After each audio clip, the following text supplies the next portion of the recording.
எல்லோருக்கும் வணக்கம். Aadhira's kitchen YouTube சேனலுக்கு உங்களை அன்போடு வரவேற்கின்றேன்.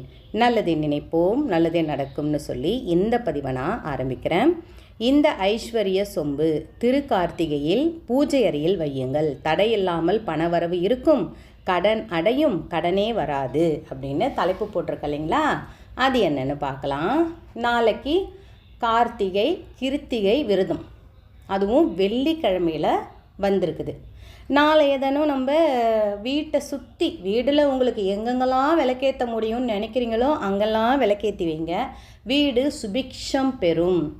விளக்கேற்றின வீடு விளங்கும்னு சொல்லுவாங்க.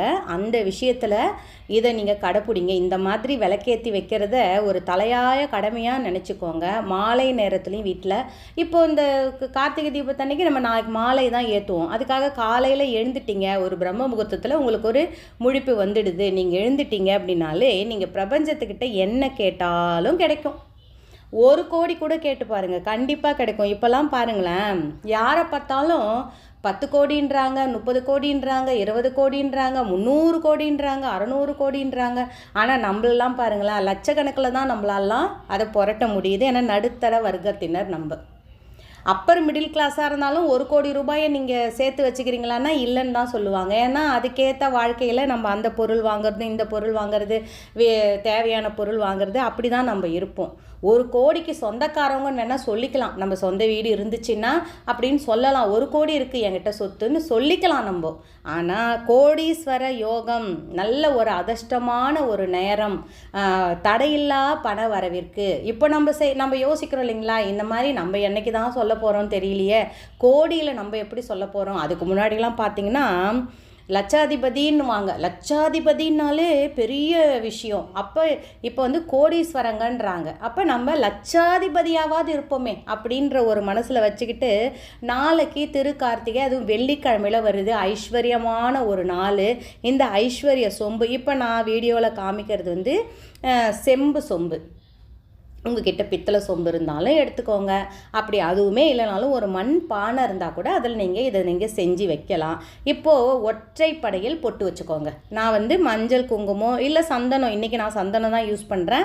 வச்சோம்னா, சந்தனம் வச்சோம்னா அந்த குங்குமத்தோட கரை அந்த சொம்பில் படியாமல் இருக்குது. அதற்காக சந்தனத்தை வச்சு அந்த சந்தனத்துக்குள்ளே அந்த குங்குமத்தை வைக்கிற மாதிரி பாருங்கள். முடிஞ்ச அளவுக்கு கரை பிடிக்காமல் இருக்கும். அந்த மாதிரி வாஷ் பண்ணி இப்போ நான் லெமன் போட்டு கழுவி வைங்க. எப்போ ஒன்றுமே லெமன் போட்டு கழுவும் போது என்ன ஆகும்னு பார்த்தீங்கன்னா, அந்த இடத்துல ஏதாவது நெகட்டிவ்ஸ், ஏதாவது எதிர்மறை எண்ணம், எதிர்மறை ஆற்றல், உங்களுக்குள்ளேயே ஒரு எதிர்மறை எண்ணம் வச்சுருந்தீங்கன்னு வச்சுக்கோங்களேன், நம்மளால் முன்னுக்கு வரவே முடியாதுங்க. நம்ம முன்னுக்கு வரணும் அப்படின்னு நினச்சோங்கன்னா அடுத்தவங்க நல்லா இருக்கணும்னு நினைக்கணும். அப்போ அடுத்தவங்களுக்காக நம்ம ஒரு வேண்டுதல் வைக்கும் பொழுது கண்டிப்பாக நம்ம வீட்டில் ஐஸ்வர்யம் பெருகும். சரி, இது தடையில்லா பண வரவு, கடனும் வராது, இது எப்போம்மா வாரம் செஞ்சு வைக்கணுமான்னு நினைக்காதீங்க. நாளைக்கு ஒரு நாள் செஞ்சு வைங்க. ஒரு 2-3 நாள் இருக்கட்டும். அதுக்கப்புறம் இந்த தண்ணி எடுத்து செடியில் ஊற்றிடலாம். அதுக்கப்புறம் நீங்கள் வெள்ளிக்கிழமை கூட உங்களுக்கு இஷ்டம் இருந்தால் நீங்கள் செஞ்சு வைக்கலாம். ஆனால் ஒரு முறை செய்யும் பொழுதே சகல ஐஸ்வர்யத்தையும் நம்ம வீட்டுக்கு கொண்டு வரும். வீடியோவை ஸ்கிப் பண்ணாமல் பாருங்கள். முடிஞ்ச அளவுக்கு என்னோடய வீடியோவை சப்ஸ்கிரைப் பண்ணி வச்சுக்கோங்க. என்னோடய சேனலை உங்களால் முடியுன்ற பட்சத்தில் உங்களுடைய ஃப்ரெண்ட்ஸ் அண்ட் ரிலேட்டிவ்ஸ்க்கு ஷேர் பண்ணிவிடுங்க. இதில் நான் தண்ணி ஊற்றிருக்கேன், நல்ல தண்ணீர். நம்ம குடிக்கிறதுக்கு யூஸ் பண்ணுவோம் இல்லைங்களா, அது எச்சில் படாத தண்ணீர் ஊற்றிருக்கேன். அதுக்கு மேலே என்ன போட்டிருக்கேன் பார்த்தீங்கன்னா, பச்சை கற்பூரம். ஐஸ்வர்யத்தை பெருகக்கூடிய பச்சை கற்பூரம். இந்த பச்சை கற்பூரம் எங்கெல்லாம் இருக்குதோ அங்கெல்லாம் நிம்மதி பெருமூச்சு, எங்கெல்லாம் இருக்குதோ அங்கெல்லாம் நம்மளுக்கு செல்வம் பெருகும். அடுத்தது சந்தனம். இந்த சந்தனம் என்பது உங்களுக்கு எல்லாருக்கும் தெரியும், எல்லாத்தையும் வசியம் பண்ணக்கூடியது இந்த சந்தனம். இந்த சந்தனத்தை நல்லா பாருங்களேன், கேரளாக்காரவங்களாம் சந்தனம் இடாமல் இருக்கவே மாட்டாங்க. அனைத்தும் வசியமாகும். அதனால நான் சொல்கிறேன், எது ஒன்றுமே ஒருத்தவங்களை பார்த்து நம்ம நல்லது தெரிஞ்சுக்கணும்னு வச்சுக்கோங்களேன். நல்லது நம்ம ஒரு பூஜை வழிமுறைகளை அடுத்தவங்களை பார்த்து செய்கிறது ரொம்ப நல்லது தான், தவறே கிடையாது. உங்களை பார்த்து ஒருத்தவங்க செஞ்சாங்கன்னா சந்தோஷப்படுங்க அதை பார்த்து.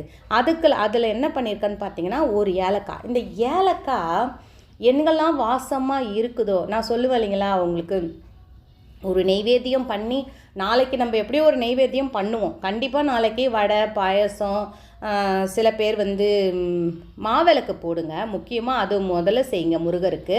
இப்போது நீ அடுத்தது என்ன போட்டேன்னு பார்த்தீங்கன்னா, ஒரு ஏலக்காயை பிச்சு போட்டேன். அதுக்கப்புறம் கொஞ்சம் மஞ்சள் தூள் மங்களகரமானது. இந்த சொம்பாகப்பட்டது ஐஸ்வர்ய சொம்புன்னு இதுக்கு பேர். நீங்கள் ஏன்னா இந்த பொருளில் எல்லாமே ஐஸ்வர்யமான பொருளை, பணத்தை பெருக்கக்கூடிய பொருள், பணத்தை இழுக்கக்கூடிய பொருள் தான் நம்ம போட்டிருக்கோம். அதுக்கு மேலே 3 கிராம்பு. இந்த கிராம்பு எங்கெல்லாம் பயன்படுதோ அங்கெல்லாம் பார்த்தீங்கன்னா நகை அதிகமாக அவங்களால வாங்கக்கூடிய சூழல் உண்டாகும். உங்களால் 1/2 கிராம் 1 கிராம் இல்லை, 1/4 பவுன் 1/2 பவுனுன்னு கூட அப்படியே மேலே போய் 1 பவுன் வாங்குற அளவுக்கு உங்களுக்கு நல்ல ஒரு வசதி வாய்ப்பை உண்டாக்கும். அடுத்தது எத்தனை 11 காயின் போட்டாலும் உங்கள் இஷ்டம். இல்லை உங்கள் வீட்டில் ஒரு 5 பேர் இருக்கிறாங்கன்னா 5 பேர் கணக்கு வச்சு 5 காயின் போடுங்க. இல்லை 3 பேர் இருக்கீங்களா 3 பேர் கணக்கு வச்சு 3 காயின் போடுங்க. ஒற்றைக்கு மேலே ஒரு 3, 5, 11 அந்த மாதிரி 11 காயின் 5 காயின் உங்களுடைய விருப்பம். இந்த ₹1 நாணயம் ஆகப்பட்டது என்ன ஆகும்னா, அதற்காக தான் நம்ம 1001 501 நம்ம வைக்கிறோம். இது கூட இந்த தண்ணி கூட நம்ம ரோஸ் வாட்டர் பன்னீரை கலக்கணும். ஒன்று ஒன்றா நான் இப்போ சொன்னேன் இல்லைங்களா, ஃபஸ்ட்லேருந்தே தண்ணியில் ஃபஸ்ட்டு பச்சை கற்பூரம் போட்டேன், அடுத்து ஏலக்காய் போட்டேன், அடுத்து மஞ்சள் போட்டேன், சந்தனம் போட்டேன், குங்குமம் போட போகிறேன் இனிமேல் தான். அடுத்தது வந்து கிராம்பு போட்டுக்கிறோம். காயின் முக்கியமாக சில்லற காயின் போடணும் அதில் நிச்சயமாக. அதுதான் உங்களுக்கு பணம் தான் பணத்தை இழுக்கும். எப்பவுமே ஒரு நம்ம சொல்லுவோம் இல்லைங்களா, காலியாக இருக்கிற பெட்டியிலேயே சும்மாவே காலியாக இருந்தால் வேலைக்கு ஆகாது. அட்லீஸ்ட் ஒரு ₹100 சில்லறையாக மாற்றின்னு வந்து நீங்கள் ஒரு பொட்டியில் சேர்த்து வச்சு பாருங்களேன். அந்த பணம் வந்து பணத்தை ஈர்க்கும். பேக்கில் கூட காசு இல்லாமல் வெளியில் போகக்கூடாது. எப்போவுமே நம்ம ஒரு காசை எடுத்துக்கிட்டு தான் நம்ம வெளியில் கடைக்கு போகிறதா இருந்தாலும் பணத்தோடு போங்க. எப்போ பாரு இந்த இதில் ஃபோன்லேயே இருக்குதுன்ட்டு போயிடாதீங்க. பணம் என்பது கைகளால் தொட்டு ஸ்பரிசித்து நம்ம செலவு பண்ணிங்கன்னா உங்ககிட்ட அந்த செல்வம் திரும்ப திரும்ப வரும். அதே மாதிரி இந்த செலவு பண்ண பணமும் என்னிடமே திரும்ப வேண்டும் அப்படின்னு வேண்டிக்கிட்டு செலவு பண்ணுங்கள். அடுத்தது நான் என்ன போட போகிறேன்னு பார்த்தீங்கன்னா மலர். இந்த மலராகப்பட்டது எந்த மலர் வேணாலும் உங்களோட விருப்பம். நான் வந்து இன்றைக்கி சாமந்தி மலர் போட்டிருக்கேன். உதிரியாக கொஞ்சம் எடுத்து போட்டிருக்கேன். ஏன்னா இது கொஞ்சம் சின்ன சைஸு சொம்பு தான். ஒரு பூ வைக்கணும்னா குட்டி ரோஸாக இருந்தால் ஒரு பூ வைக்கலாம். இப்போ மல்லிகைப்பூ கிடச்சிச்சின்னா இன்னும் சந்தோஷங்க. தாமரைப்பூ கிடச்சிச்சின்னா அதை விட சந்தோஷம். அதெல்லாம் உங்களுக்கு கிடச்சிதுன்னா தாராளமாக இதில் போடுங்க. முக்கியமாக இன்னும் ஒரு விஷயம் நான் இதை சேர்க்கலை, இன்னுமே நான் சொல்ல போகிறேன். ஆனால் வீடியோவை ஸ்கிப் பண்ணாமல் பாருங்கள். அப்போ தான் உங்களுக்கு நான் என்னென்ன போட்டேன்றது உங்களுக்கு தெரிய வரும். பிள்ளைங்களும் நல்லா செஞ்சு நல்ல வசதி வாய்ப்போட நல்ல பணத்தோட தடையில்லா பணம் வரவு இருக்கணும். கடன் அடையணுங்க. முக்கியமாக கழுத்தை நெரிக்குதுங்க கடனால எனக்கு நான் நிம்மதி இல்லாத தூக்கம் தூங்கிட்டு இருக்கேன். எனக்கு எப்போ தான் நிம்மதி கிடைக்குமோ அப்படின்னு சொல்லி வேண்டிக்கிட்டு இதை நீங்கள் வைங்க. எப்போமா வைக்கலான்னு கேட்பீங்க. காலையில் எழுந்து குளித்து முடிச்சுட்டு இதை நீங்கள் செய்யலாம். இல்லை நான் மாலை நேரத்தில் இந்த ஐஸ்வர்யமான சொம்பை நான் ரெடி பண்ணி நான் பூஜை அறையில் வைக்கிறேன்னு சொல்கிறீங்களா, தாராளமாக வைங்க. அதுக்கு மேலே இந்த வேர், அது என்ன வேருன்னு பார்த்தீங்கன்னா வெற்றி வேர். இப்போ நான் போட்டது அத்தனையுமே உங்களுக்கு பார்த்தீங்கன்னா ஒரு சில சூட்சமங்கள் இருக்குங்க, சொல்ல மாட்டாங்க நம்மக்கிட்ட. பணக்காரர்களின் சூட்சமம் நம்ம நினைக்கிறோம், இவங்கக்கிட்ட மட்டும் பணம் இருக்கிறவங்ககிட்டே பணம் போய் சேருதேன்னு நம்ம நினைப்போம் இல்லைங்களா. அந்த மாதிரி விஷயத்தில் ஒன்று தான் இது. நீங்கள் செஞ்சு எல்லோரும் பணம் அடுத்து இதை நம்ம அதான் நான் சொன்னேன் இல்லைங்களா, எப்போ ரிமூவ் பண்ணலான்னு 3ஆம் நாள் எடுத்து செடிக்கு ஊற்றிடலாம். ஏன்னா அதுக்கு மேலேயும் அந்த தண்ணியை நம்ம வச்சுருக்கக்கூடாது. நம்ம கிட்ட இருக்கிற செடிக்கு ஊற்றலாம், இல்லை கால்படாத இடத்துல ஊற்றிடலாம். அதுக்கப்புறம் திரும்பி நீங்கள் இதேமாரி செஞ்சு வைக்கிறதா இருந்தாலும் அது உங்களோட விருப்பம். நல்லதே நடக்கும், வெற்றி நிச்சயம். எல்லாருக்கும் கடன் அடையணும், பண வரவு நன்றாக இருக்கணும்னு கேட்டுக்கிட்டு வாழ்க வளத்துடன் சொல்லி இந்த பதிவை நான் நிறைவு செய்கிறேன். இன்னொரு பதிவோடு உங்களை நான் மீட் பண்ணுறேன்.